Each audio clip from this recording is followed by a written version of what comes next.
Look around you. The air you breathe, the water flowing in rivers, the towering mountains, even the food you eat. Everything is made of something. But what exactly is this something? It's matter, and understanding it is the key to unlocking many secrets of science. So what is matter and how does it behave in our surroundings? Let's find out. Matter is anything that has mass and occupies space.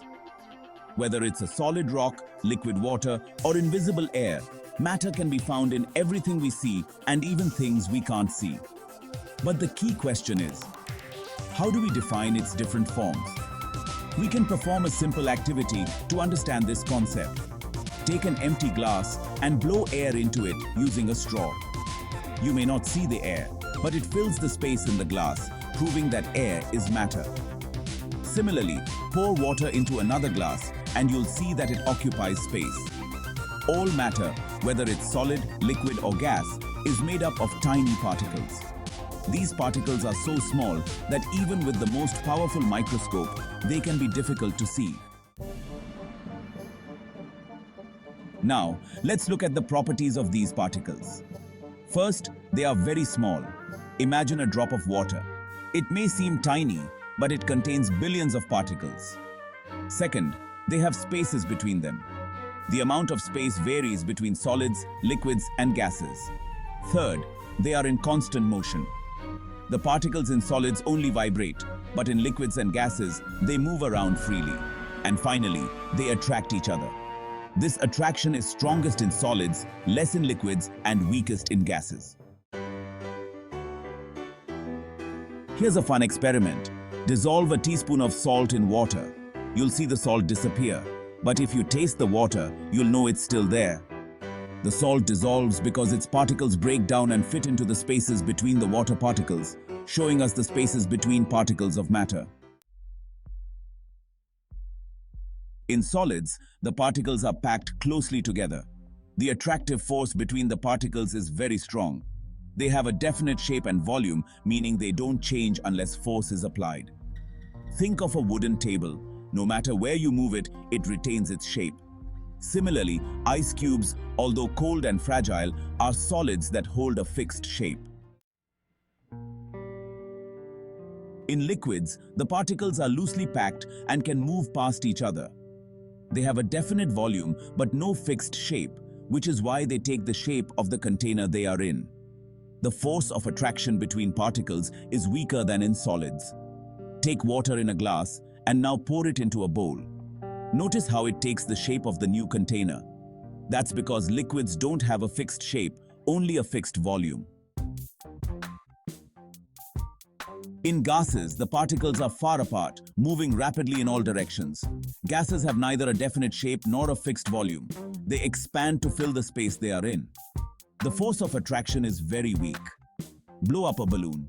See how the air expands to fill the entire space? This is because gas particles move quickly and spread out to occupy all available space. Did you know that the states of matter aren't permanent? Matter can change from one state to another when subjected to different conditions, such as heating or cooling. When we heat a solid such as ice, it gains energy, causing the particles to move faster and eventually break free from their fixed positions, turning into liquid water. Cooling a liquid causes its particles to slow down and come closer together, eventually forming a solid. This is what happens when water turns into ice. When water is heated to its boiling point, it turns into steam, which is a gas.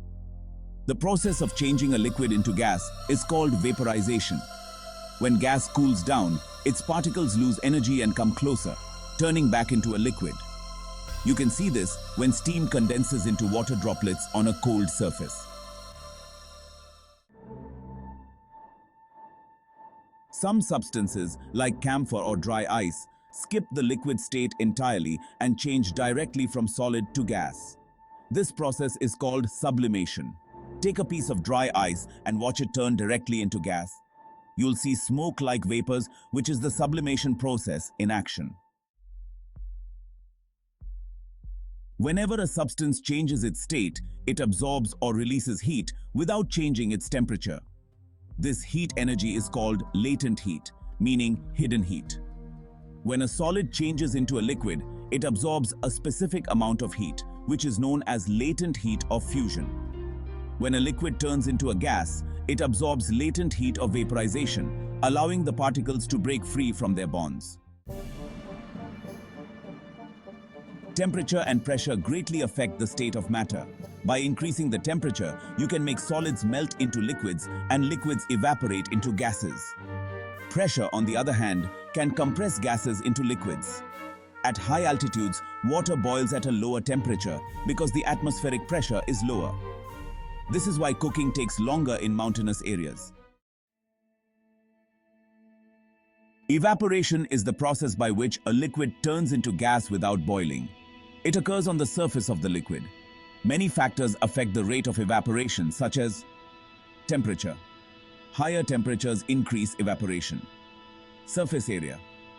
The larger the surface area, the faster evaporation happens. Humidity. Higher humidity decreases the rate of evaporation. Wind speed. Wind speeds up the evaporation process. That's why clothes dry faster on a sunny, windy day. Evaporation causes cooling. As a liquid evaporates, it absorbs heat from its surroundings, which results in a cooling effect. When we sweat, our body releases water, which evaporates, taking away heat and helping us cool down. Similarly, when you blow on hot soup, it cools faster due to increased evaporation. To summarize, matter is anything that occupies space and has mass. It can exist in three states: solid, liquid, and gas. These states can change from one to another under varying conditions of temperature and pressure. Understanding the properties of matter and how it behaves helps us make sense of the world around us. Thanks for watching. Remember, science is all around us. Keep exploring and stay curious. Don't forget to like, share, and subscribe.